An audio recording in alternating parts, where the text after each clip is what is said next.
Hey everybody, Random DC here with a new recent issues. Yeah, sorry this has been a while, but I was nursing a cold for a while, and as you can tell by the sound of my voice, it's gone now. So, let's finish this up, shall we? Launchpad gets DW aboard the Thunderquack, and they fly off while being shot at by the robots.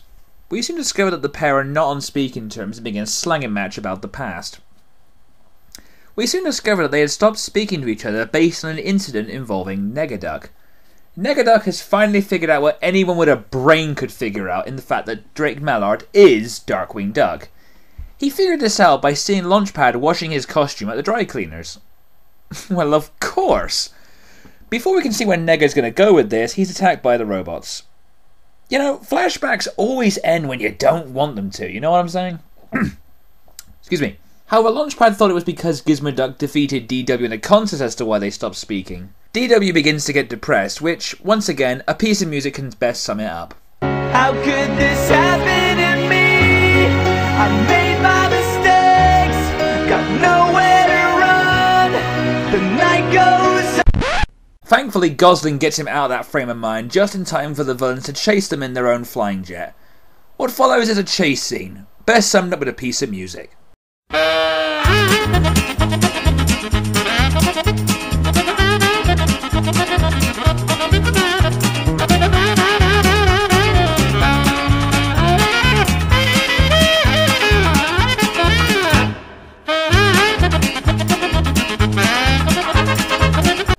While all this is going on, Honker is still being pressed to say stupid words to unlock something important. To the plot, I'm guessing. As they all get captured by the robots, Quacker Jack has a flashback which explains why he gets mad at Negaduck. It turns out Negaduck told him he knew who Darkwing was and would deal with him alone. So his angsty behaviour was his way of trying to man up to Negaduck. Lame. Issue 3 ends with everyone being tied up as the antagonist of the story reveals himself. No, it isn't Negaduck, but in fact Taurus Bulba. You know, the guy from the pilot. Yeah, not a lot of people remember this guy. Issue 4 opens with the heroes and villains teaming up to fight the common foe.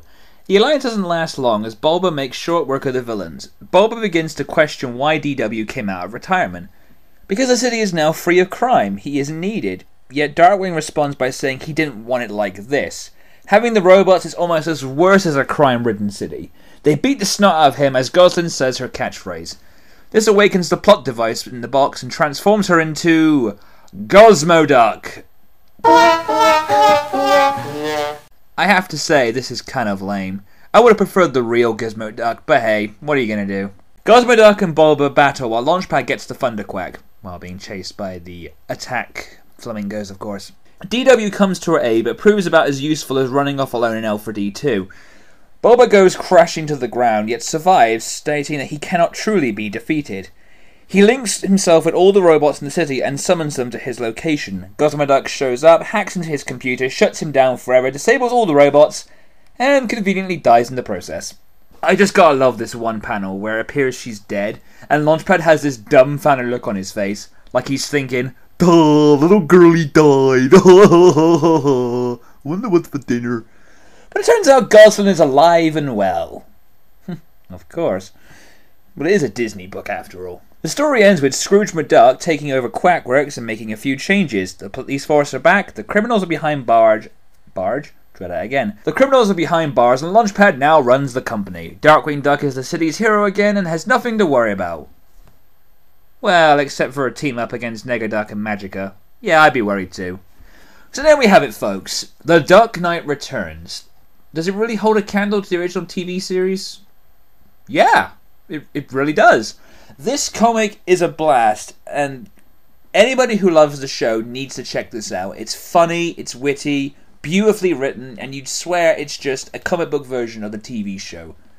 The good thing about this 4-part miniseries is that it's launched into its own full-time series. I've got issue 5, very good read, and I'm waiting for issue 6.